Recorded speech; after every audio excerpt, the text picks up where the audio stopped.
오늘 하나님의 말씀은 사무엘하 16장입니다. 16장 11절과 12절을 읽고자 합니다. 사무엘하 16장 11절과 12절을 우리 한 목소리로 읽겠습니다. 또 다윗이 아비새와 모든 신하들에게 이르되 내 몸에서 난 아들도 내 생명을 해하려 하거든 하물며 이 베냐민 사람이라. 여호와께서 그에게 명령하신 것이니 그가 저주하게 버려두라. 혹시 여호와께서 나의 온통함을 감찰하시리니 오늘 그 저주 때문에 여호와께서 선으로 내게 갚아 주시리라. 아멘. 오늘 이 새벽에 우리가 지금 한 사건 앞에 서 있습니다. 뭐냐면 다윗이 범죄함으로 왕 자리에 쫓겨나게 되었어요. 그것도 자기 아들을 통하여 지금 자기를 죽이려고 하고 있습니다. 그 다윗은 쫓겨나게 되었어요. 그 다윗이 쫓겨나게 되었을 때 사울 왕의 친족인 사람 그 시므이가 저주를 하게 되었습니다. 그때 시므이가 저주하면서 이렇게 말해요. 7절, 8절을 함께 읽겠습니다. 시므이가 저주하는 가운데 이와 같이 말하니라. 피를 흘린 자여, 사악한 자여, 가거라, 가거라. 사울의 족속의 모든 피를 여호와께서 너에게로 돌리셨도다. 그를 이어서 내가 왕이 되었으나 여호와께서 나라를 너의 아들 압살롬의 손에 넘기셨도다. 보라, 너는 피 흘린 자이므로 화를 자초하였느니라. 이렇게 말했어요. 지금 쫓겨나는 것은 여호와께서 지금 그의 아들, 너의 아들 압살롬을 통해서 여호와께서 쫓겨나게 한다는 거예요. 여호와를 인정한다고 하고 있잖아요. 저희가 오늘 나누고 있는 말씀은 절대 주권이에요. 지금 다윗이 쫓겨나는데요. 이 시므이라는 사람은 네가 지금 쫓겨나게 된 것이 하나님이 너의 아들 압살롬을 통하여서 쫓겨나게 한 것 아니냐. 이것을 저주하면서 이렇게 말하고 있는 거예요. 저주하면서 하나님의 주권을 인정하고 있는 것이죠. 그랬더니 이것을 들으면서 다윗이 이렇게 오늘 본문에 말한 거예요. 뭐냐면 여호와께서 그에게 명령하신 것이니 그가 저주하게 버려두라. 자기 아들이 지금 자기를 죽이려고 하고 있는데 놀랍게 다윗이 하는 것은요, 회개하는 것과 그리고 주님의 주권을 인정하는 거예요. 시므이가 지금 나를 저주하고 있는데 그것은 여호와께서 시므이에게 여호와께서 그에게 명령하신 것이라는 거예요. 그러니까 시므이가 부족한 인격으로 저주하는 것에 대해서 이건 하나님이 하신 거구나 라고 인정한다는 거예요. 여러분, 삶 속에 주님이 제일 먼저 원하시는 것은 주님의 주권을 인정하는 것이에요. 절대 주권. 그것을 옛날 사람들은 로드십 셀베이션이라고 말했어요. 네. 주님의 주권을 인정하는 것이에요. 이것을 예수님은 12제자에게 이렇게 말합니다. 참새 2마리가 한 아사리온에 팔리는 것이 아니냐. 아버지께서 허락하지 아니하시면 너에게 이런 일이 일어날 수 없다라고 말합니다. 참새 2마리가 팔려가는 것. 그것은 포수가 참새를 잡아서 그 새를 파는 것과 사는 사람 사이의 문제잖아요. 놀랍게 그 참새가 팔리는 것과 포수한테 잡혀서 팔고 사고하고 있는 사이에 주님의 주권을 인정하라는 거예요. 여러분, 우리가 물건을 사게 되면은 이렇게 슈퍼에 가면은 일하는 사람들이 가격표를 이렇게 붙이잖아요. 이렇게 가격표를 붙이죠. 그러면 생각하죠. 여기는 이 가격이 높은 거 보니까 장사가 잘 되나 보다.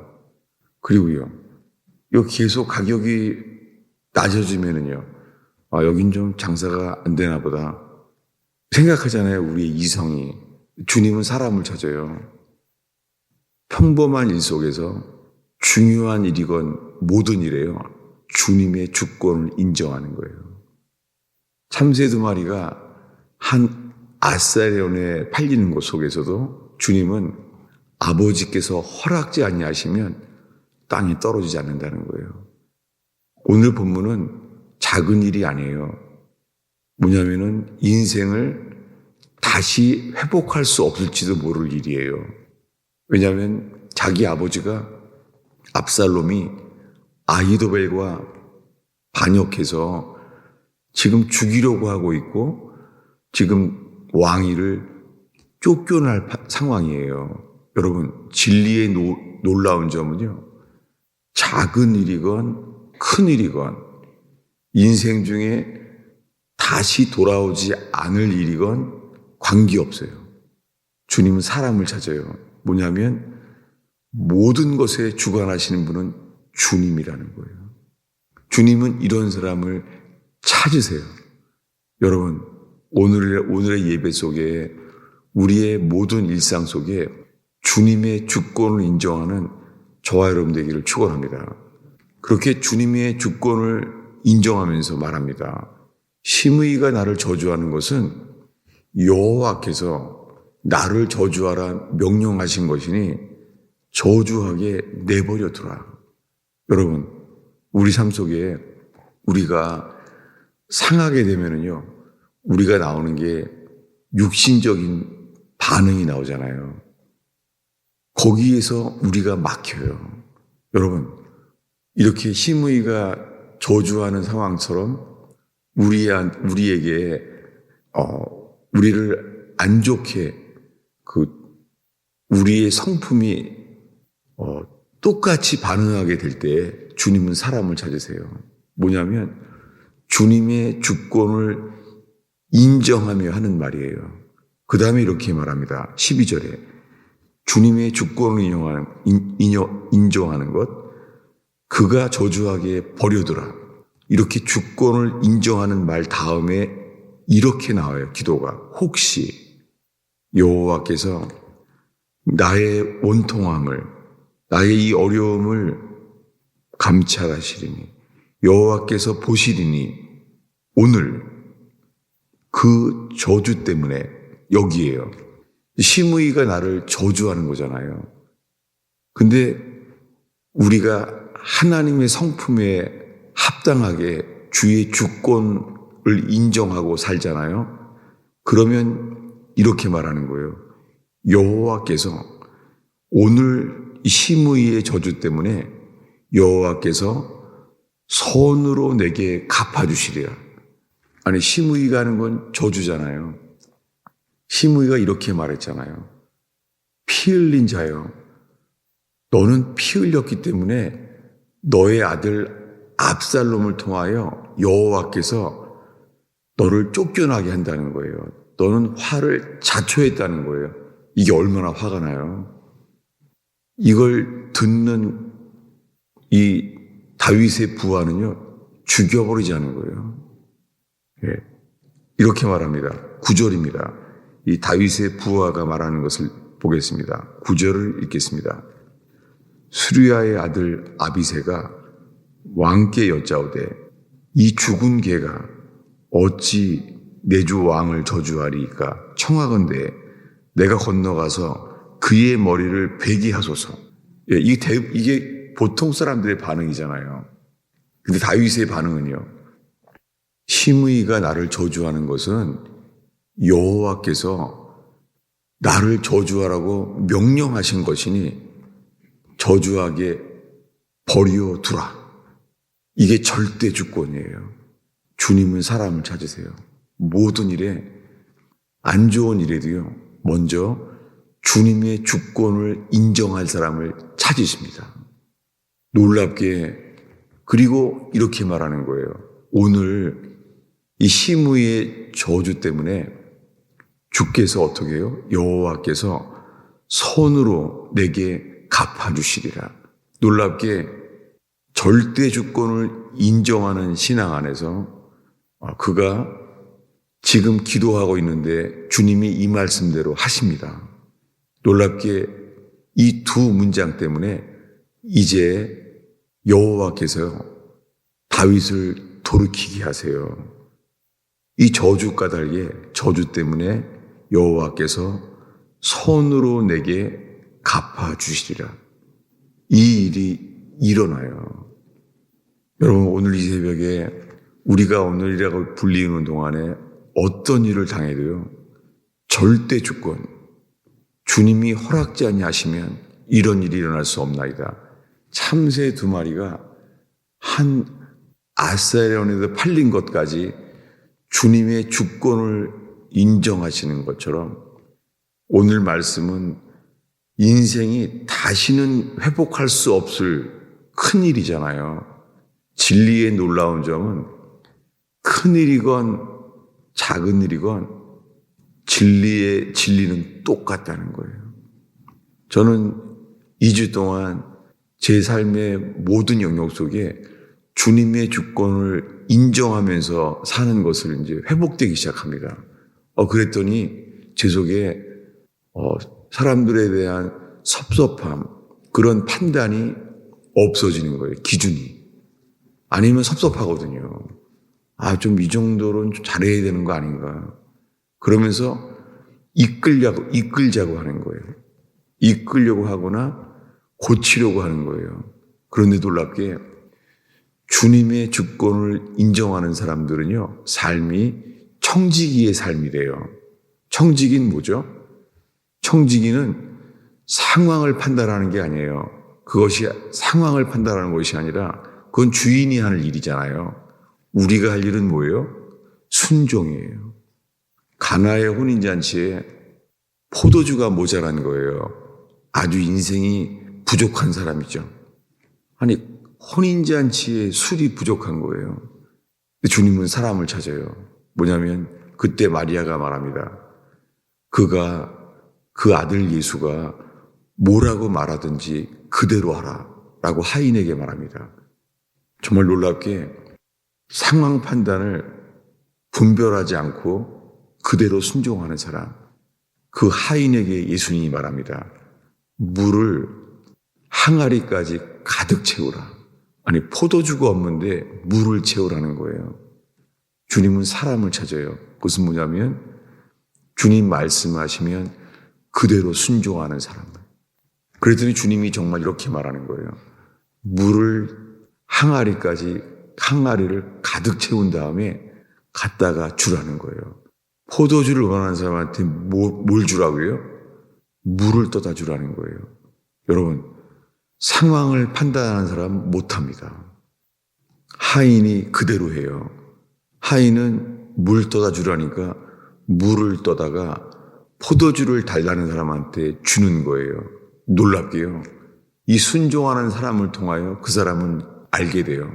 기적이 일어났구나.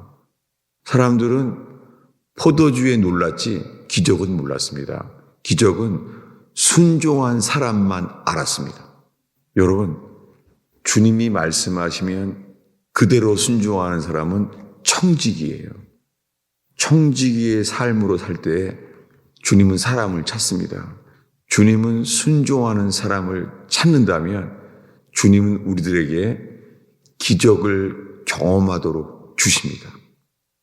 저는 오늘 이 말씀을 나누면서요, 제가 20년 전에 이스라엘을 떠날 때 주님이 주신 말씀을 기억하게 됐습니다. 어디냐면 느헤미야서 13장 2절이에요. 찾아보겠습니다. 저도 이거 오랜만에 찾아서 지금 성경 순서도 못 찾겠어요. 저도 느헤미야서 13장입니다. 구약 성경 747페이지입니다. 느헤미야서 13장 2절입니다. 함께 읽겠습니다.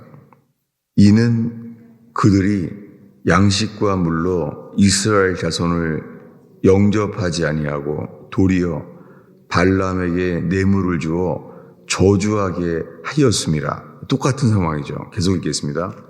그러나 우리 하나님이 그 저주를 돌이켜 복이 되게 하셨다 하였는지라. 제가 이 말씀을 찾으려고요. 잠도 잘 못 잤어요. 왜냐하면은 이게 떠오른 거예요. 20년 전에 제가 이스라엘 떠날 때 이 말씀이 떠오른 거예요. 제가 이스라엘을 떠나면서 이스라엘을 7년 만에 이제 떠나서 미국으로 오는 며칠 전 이야기예요. 예루살렘에 맥도날드 햄버거 가게가 오픈됐어요. 근데 왜냐하면 그전에는 불탔거든요. 거기 예루살렘에 어떻게 햄버거가 들어오냐고. 그래서 불탔었는데 다시 누가 오픈을 한 거예요. 그 저는 이제 구경을 갔죠. 갔는데 제가 카푸치노 커피를 오더하려고 하는데요. 히브리어로 헤페크 카페라고 그러는 거예요. 그래서 제가 이게 히브리어를 잘 모르니까는 이거 뭐라고 해야 되지 했더니 그냥 카푸치노라는 말을 유대인이 헤페크 카페라는 말을 딱 듣게 된 거예요. 이 카푸치노가 히브리어로 헤페크 카페라는 거구나. 잊을 수가 없어요. 왜냐하면 주님이 제게 가르치시는 거예요. 헤페크 카페. 왜 이 말을 했냐면요. 지금 읽은 말씀 느헤미야 13장 2절에요. 그러나 우리 하나님이 그 저주를 돌이켜 복이 되게 하셨다 하였는지라. 여기에요. 저주를 돌이켜. 이 돌이켜라는 단어가요. 헤페크라는 단어예요. 왜 이 말을 카푸치노 카페를 말했냐면요. 헤페크라는 단어가요. 이게 히브리어로요. 이 뜻이 스티어럽이에요. 휘젓는다는 거예요. 제가 그래서 그 카푸치노 카페의 어원을 찾게 됐어요. 20년 전 이야기예요. 이게 어저께 떠오른 거예요. 놀랍게. 뭐냐면 카푸치노 어원 중에 하나가요. 그 유래가 누가 이렇게 노멀 커피를 타다가 거기 크림이 빠진 거예요. 카페에. 크림이 빠지면 어떻게 사람들 커피 망쳤다. 그렇게 하는데요. 한 사람이 그 커피를 휘저은 거예요. 스티어로. 휘젓더니 뭐가 나와요? 카푸치노 커피가 생긴 거예요. 이것은 제게 마치요. 내 인생은 망쳤구나. 내 인생에 크림이 들어오는 바람에 내 인생 망쳤다. 여러분 혹시 그런 사람 없습니까? 내 인생에 우리 남편이 들어오는 바람에 망쳤다. 이거 내 인생에 우리 와이프가 들어오는 바람에 망쳤다. 그렇게 생각할 수 있잖아요. 놀랍게요. 주님은 부활의 지팡이로 그 망쳤다고 생각하는 커피를 휘저으시는 거예요. 이것이 뭐예요? 저주를 돌이켜. 여러분, 주님은 실패했다고 하는 인생을요, 부활의 지팡이로 휘저으시는 분이에요. 놀랍게 제가 어제 저녁에 이스라엘 떠날 때 이 받았던 말씀을 근 20년 넘어서 다시 떠오르게 된 거예요. 저한테는 너무 기쁜 거 있죠. 모르겠어요. 이러다가 또 아무도 아니라면 어떡하나. 근데 왜 그러냐면요. 어제 주일 아침에 좋은 꿈을 꿨어요. 처음 이런 적은 거의 없어요. 주일날 아침에 꿈을 꿨는데 이런 꿈은 꾼 적이 없거든요. 왜냐하면 이 갈릴리 호수가 다 물이 마른 거예요. 바닥이 보이는 거예요. 근데 갑자기 헬몬산부터 물이 막 내려오는 거예요. 콸콸 내려오는데 갑자기 다 찬 거예요, 물이. 피할 수가 없이 물이 찬 거예요. 그래서 제가 위에서 보게 되니까 물이 이 샤파이어 색깔로 이 제주도 이 물처럼요. 너무 색깔이 예쁜 거예요. 물이 가득 찬 거예요. 그러면서 눈을 떴어요. 꿈에. 그래서 한쪽에서는 꿈이야. 근데 너무 좋은 꿈인 거 있죠. 그러면서 꿈 자체를 주신 것도 주님인데 주님 맞습니다. 저는 목마릅니다. 나를 믿는 자는 그 배에서 생수의 강이 흘러나리라. 그런 말씀을 제가 붙잡게 되었어요. 저한테는 그게 첫날이에요. 이것이. 여러분, 우리의 인생을 실패했다. 내 인생은 돌이킬 수가 없어. 더 이상 스스로 만회할 수가 없어. 여러분, 부활은 항상 우리에게 주어집니다. 어떤 사람을 통해서요? 전적으로 순종하는 사람들, 그리고 하나님의 성품에 반응하는 사람들, 주님의 주권을 인정하는 사람들, 모든 일에 주님을 주권을 인정할 때 우리 속에 청지기의 자세가 어떤 일이든지 순종하는 하인의 삶이 일어나기를 축원합니다. 그럴 때요, 저주를 돌이키사 복이 되게 하셨다 하였는지라. 제가 이 기절을 찾으라고 밤새 잠도 못 잤어요. 왜냐하면은 기억이 안 나는 거예요, 내용이. 근데 저주를 돌이켜. 이 말씀이 똑같이 나와 있는 거예요. 오늘 본문을 한번 복습하고 마치겠습니다. 사무엘 하 16장이었나요, 오늘? 저주를 돌이키사. 사무엘 하 16장 12절입니다. 이게 똑같이 저주를 선으로 바꾼다는 것을 몰랐어요. 12절을 읽겠습니다. 혹시 여호와께서 나의 원통함을 감찰하시니 오늘 그 저주 때문에 여호와께서 선으로 내게 갚아 주시리라. 여러분, 오늘 이 새벽에 이 놀라운 말씀이 저와 여러분의 적용되게 하시고 순종하게 되는 저와 여러분 되기를 축원합니다. 기도하겠습니다. 아버지 하나님, 이 피곤하고 새벽에 육체가 힘들어하는 이곳에 주님, 우리의 영혼이 육신을 부인하고 나와왔습니다. 오늘 이 월요일날 새벽에 나온 영혼들을 주의 말씀이 두 귀에 울리게 하시며 마음판에 심겨지게 하옵소서. 주님, 이 말씀이 생명되게 하시고 이 말씀에 순종함으로 부활의 증인되게 하옵소서. 오늘 기도할 때 저희들의 기도를 이끌어 주옵소서. 예수님의 이름으로 축원하옵나이다.